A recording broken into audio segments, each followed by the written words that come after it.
Hi everybody, welcome to my talk. This is The Art of Consistency, Creating an In-House Style Guide. My name is Kristine Sihto. My background for a number of years was in copy editing, working with training materials for vocational education. 2 years ago, I transitioned into technical writing with Alcorn Security Group. We are an information security consultancy, consulting on cybersecurity incident response, risk analysis and penetration testing, amongst other services. Now, the materials that I deal with are heavily IT focused and need to be understandable by professionals ranging from the IT technician on the ground all the way up to the C-suite execs who may only know enough about computers to fire up an email or their Excel spreadsheet. The majority of my role consists of quality assurance, editing the material that's been written by our consultants so that our clients are more able to understand how our findings impact them. The Style Guide is one of our most important documents, and all of our consultants refer to it on a daily basis. Next slide. Okay, to start with, these terms get used on these terms get used interchangeably quite a bit, so I'll define some language just to put us all on the same page. A style sheet is a quick way of noting style choices as you make your way through a document, so that you can keep internal consistency. I generally use a piece of notepaper because I like the tactile flow of it, but you may prefer a spreadsheet or a Word document, especially those of you that are in technical fields and are used to working on screens all the time. I generally use a new style sheet with each new document that I deal with. A style manual is quite a lot larger than a style sheet. It provides comprehensive instructions that cover language, punctuation, layout, heading use, referencing, etc. I personally prefer Snooks & Co. Style Manual, which is the one that's pictured here. It has extensive uptake throughout Australia. If your target audience is in the US, there are other good style manuals that you can turn to, such as the Chicago Manual of Style. I really recommend that one. It includes everything that I would ever want in a style guide. You can also access some style manuals online that are specifically targeted at IT, such as the Apple Style Guide or the Microsoft Writing Style Guide, which replaced the Microsoft Manual of Style earlier this year. Now, a style guide sits somewhere in between a style sheet and a style manual. It's used by a team to ensure that everybody is writing using the same words, tone, and punctuation. And that's what I'll be focusing on today. So in the title, I called this The Art of Consistency. So why is it an art? Well, as you heard in the introduction, I'm a poet. My first love was poetry, and it's the foundation of what I do. And the underlying message of poetry is that structure and consistency create harmony in the mind of the reader. Your writing choices affect the way that a reader perceives you. Whether you choose to include a U in colour or honour, or use Z in words like sympathise, or a serial comma at the end of a list, all of these things build a picture in the mind of the reader and can signal cultural sameness with your target audience. So as an organisation, by creating a unified approach to spelling, punctuation and other points where differences may creep in, you can build documentation that reduces dissonance in the eyes of the reader. But the question becomes, why use a style guide at all? We can just go and get a style manual and we can provide a dictionary and Bob's your uncle, right? The key to a style guide is usability. I want every person in my organisation to use the same style. And I know that they aren't going to be happy trawling through 600 pages worth of stuff. They're not as into words as I am. And there's a bunch of stuff in the style manual that I really only need in extraordinary circumstances. Plus, perhaps you want to do things a little bit differently. Every organisation has slightly different needs, and a style guide will capture those points for you. So, having decided to create a style guide, who is it for? It's important that you know who is going to be using your style guide. A style guide can be written for your marketing team, but it may need to cover entirely different points from that one that is written purely for technical high-level consumption, for example. And this is going to affect the sorts of things that you include, as well as who your stakeholders are. Your stakeholders are really important to lean on and talk to. Before you even get started on constructing your style guide, you need to talk to the people who will be using it.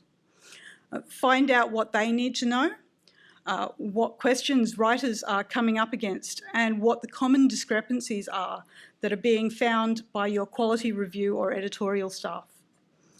Writing a style guide from a vacuum really isn't going to give you the results that you need. And you'll find that once you get started, that if one person identifies a specific need, you'll have a dozen others suddenly chime in and go, hey, I wanted that as well. There's an added benefit to this also.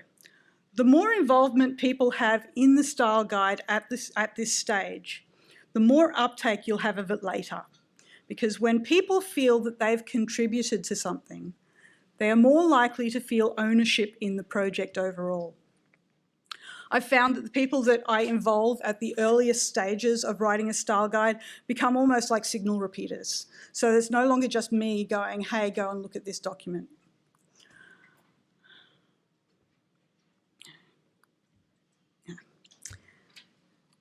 So, getting started. Now, back at the start when I talked about a style sheet, here's a larger version of the one that you just saw earlier. This is where you start. Get a bunch of documents that your organisation has already pumped out or that you're writing on right now and go through them each one at a time. Make a style sheet for each one. Make sure that you get a full breadth of documentation that you're writing for so that you can see everywhere that's going to be ultimately be affected. This is where using a spreadsheet instead of my Luddite piece of paper works really well, because you can make direct comparisons. You can have notation for more than one document at a time and see where your trends lie. If your team is making frequent choices of one sort or another, for example, using a specific citation method, capture that practice rather than changing it. Describing what you do is generally better than making a new set of rules, because in training, in templating, across the board, it costs less to implement. Now, before we look at what to include in your style guide, I want to touch on formatting. When I first made my way into editing, I started working for a company that had 2 business registrations, running 5 brands, all working with the same documentation but with different formatting for each brand. By the time I finished working for that company, those 5 brands had been totally replaced by 11 new brands. Now, that was very much a formative experience for me. There was a choice to be made very early on, because building a style guide for each brand was double handling. Building exceptions into the style guide for each brand would lead to it being clunky and confusing. The simplest way was to separate writing style and formatting style from each other. Because of that experience, my practice has always been to separate out writing instruction from formatting and graphic elements. If your writers and documentarians need to also worry about getting their colours and fonts right, I think you're probably doing it the hard way, because documentation templating is a wonderful thing. Now, template as much as possible. If you have tools that can force template automation, that's even more of a win. If you find that you really need to include formatting, keep it as brief and simple as you can. Now, I will add an exception in here. If you're trying to meet WCAG standards, and for anybody that doesn't know that acronym, that's Web Content Accessibility Guidelines. Set out your expectations, especially for things like alt text, because you don't want people including images in stuff, then handing it over to the person that's going to be putting it on the web, and then not having anything there to repeat that as often as possible. Otherwise people will forget. Now let's get down to some nitty-gritty, what your style guide needs to contain. These are certainly not the only things that you're going to need to include, but these are the things that I've found need the most clarification. Title capitalisation is an argument that I've had across 3 different style guides. Title case is one school of thought where the capitalisation is used in most words in the heading, and sentence case where only the first word is capitalised. Trends favour sentence case, especially since the advent of the internet. I like sentence case, I think it's much simpler. Title case is hard. It's hard to define. Everyone has their own rule set, and it's confusing for the people that are implementing it. However, baby boomers and Gen Xers were brought up with the idea that this is how titles should be. And they're often the ones that are having the final say, or you might be walking into an organisation that has already got this established. If you're not defining this very early on in your organisation setup, it can be very expensive to change. If you're looking at, for example, a database of 1,000 regular use entries that each have a heading in title case, that's a lot of man hours to make a switch. Your title capitalisation is also very highly visible. So if you don't add a rule set into your style guide for this, you'll find that people make their own rules and things will start to look really messy. American English versus British English. This issue is often invisible until you have a single instance of one ISE on a page surrounded by IZE or vice versa. You'll find that some people are more sensitive to spotting inconsistent dialectical spellings than others, and those people are often very vocal.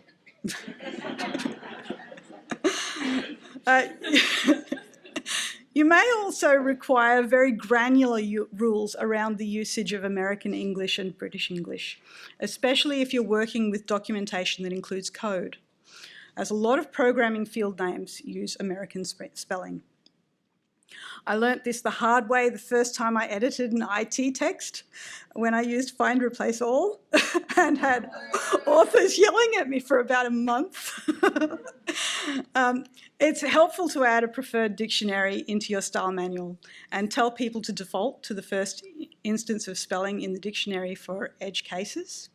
But in specific examples where you require one particular usage, define that.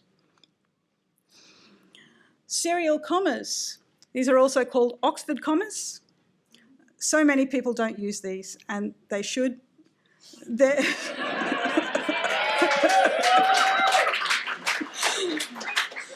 have been lawsuits raised and won over the lack of serial commas in contracts. I like clarity. I don't think I've ever seen any ambiguity arising from including a serial comma. But I've certainly seen it happen from failing to use one. Bullet lists. Now, I'm going to broadly generalise here, but nobody knows how to do bullet lists. This includes the colon leading into the list, the consistency of the grammar inside the list, and the punctuation at the end of each bullet point. Now, these are really important for setting tone. The level of formality in your bullet point punctuation can change the way that your readers perceive the material that they're reading. So if you're using a semicolon at the end of each of your bullet points, that's going to look a lot more authoritarian in comparison to not punctuating or using commas, etc. Even with the rules defined, people still ask me about bullets on a regular basis. This is both the curse and the gift of an open plan office. Okay, numerals versus spelled out numbers. So it seems quite simple to say to write out numbers 1 through 9, but then you enter the realm of hard data. So people get confused, and you will need to stipulate when they should use which format. Time and date. This is quite important in some contexts. So consider this date and time for just a second. Is this the 3rd of April or the 4th of March? What time of day is it? I can't tell if that's AM or PM. Where is this in relative to? If this is announcing a webinar, I don't know what time zone it's being hosted in. I'm going to be late for it anyway. And I do a fair amount of historical research in my off time, so I can't even tell which century this one relates to. Now, picking a notation, making it consistent, and adding context can make a large amount of difference to the meaning. The notation on the screen right now gives a lot more context to the reader, and there is no ambiguity. This isn't the only way that you can write unambiguous times. There are a number of standards that are online that you can refer to, but unambiguous timestamping is especially important for audit trails. It can also affect things like logging time for HR, for accounting purposes. It's always useful. Gender. I wish that we could all put this one to bed, but I came across this just a few weeks ago. A writer I hadn't worked with before referred to programmers as he multiple times per page through a 50-page document. It took me ages to fix. This is going to be highly visible to any woman that reads it. You'll also find the same issue in reverse if you switch to using she. And if you alternate he and she, it's going to be jarring for every reader that reads it. And of course, there are those that still rail against the use of singular they, despite it being in use since the 14th century.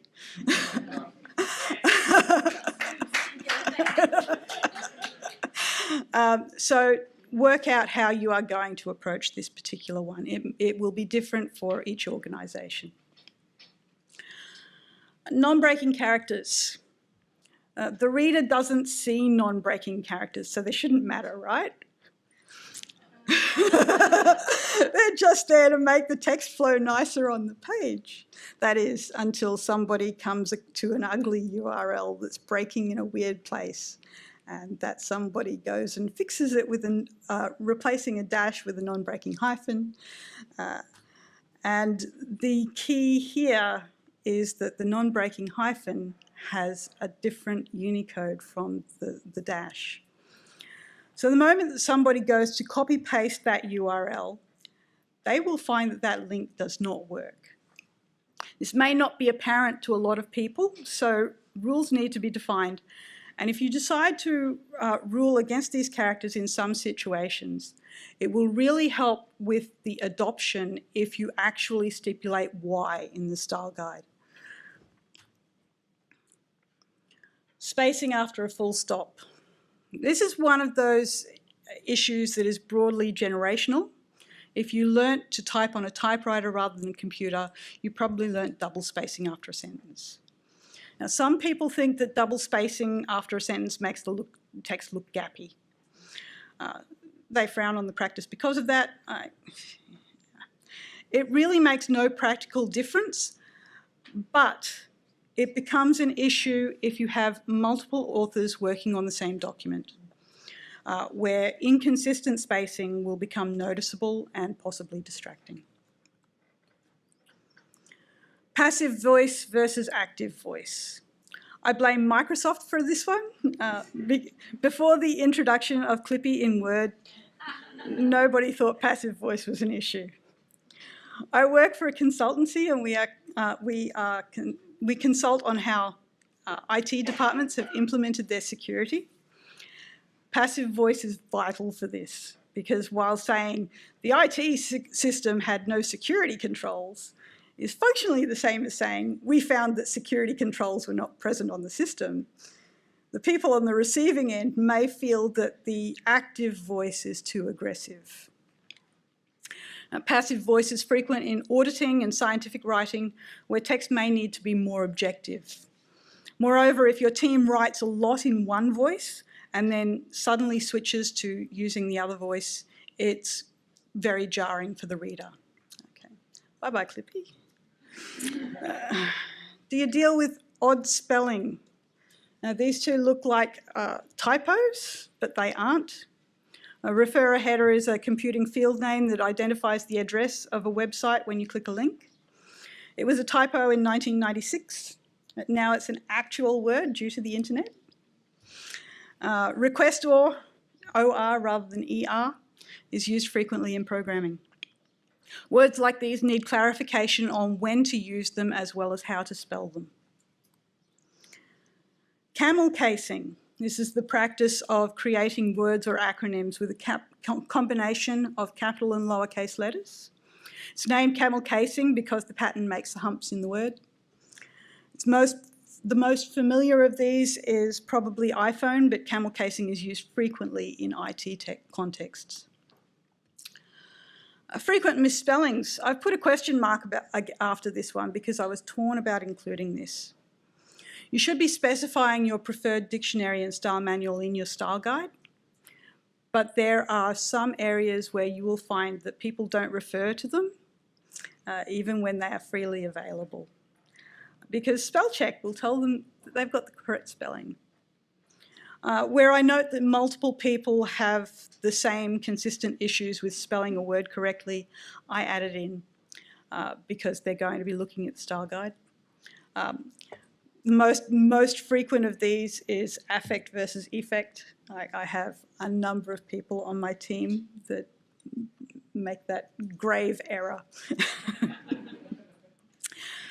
What should you leave out? You don't want to put procedure into your style guide, or process, or policy. If you have version control requirements, those are procedure. If you have structuring requirements for certain types of content, those are also procedure. It's tempting because your style guide is a place that everyone's supposed to be looking all the time, but it will bloat the body of your document unless people will refer to it. Similarly, don't add large amounts of writing instruction. If you find it necessary to reteach written language to your document authors, this is better done in other formats. If you've got a wiki or a knowledge management system that's accessible to all, perhaps set up a specific section for writing resources so that staff can pick and choose the content that they need, but keep your style guide lean. Now, when I say lean, how long is it that I mean?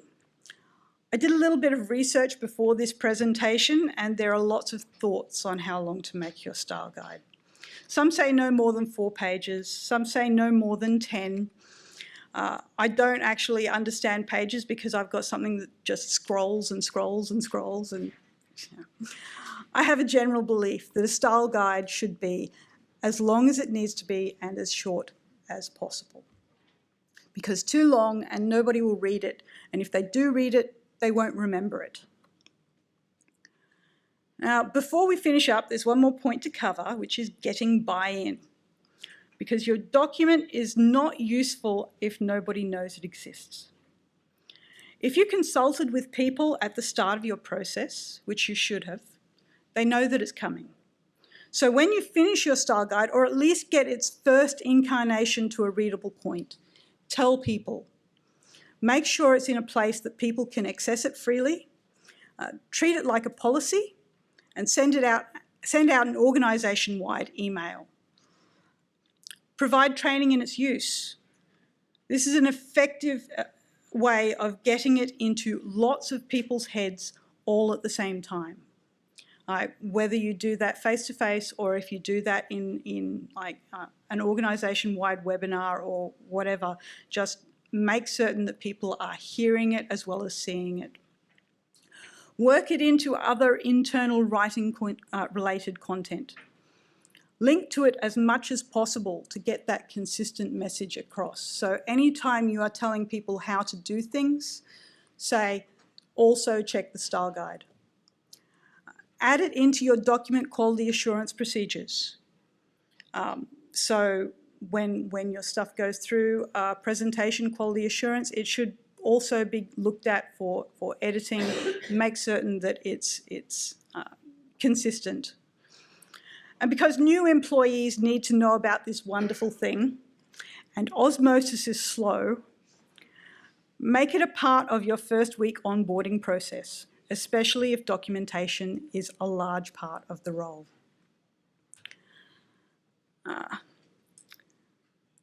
Thank you for listening. I'm not sure how long I've actually managed to speak up here. I hope this presentation has given you new information or fresh perspectives. If you want to get in touch with me, I am on Twitter. My Twitter handle is @SpliceFixer. Thank you.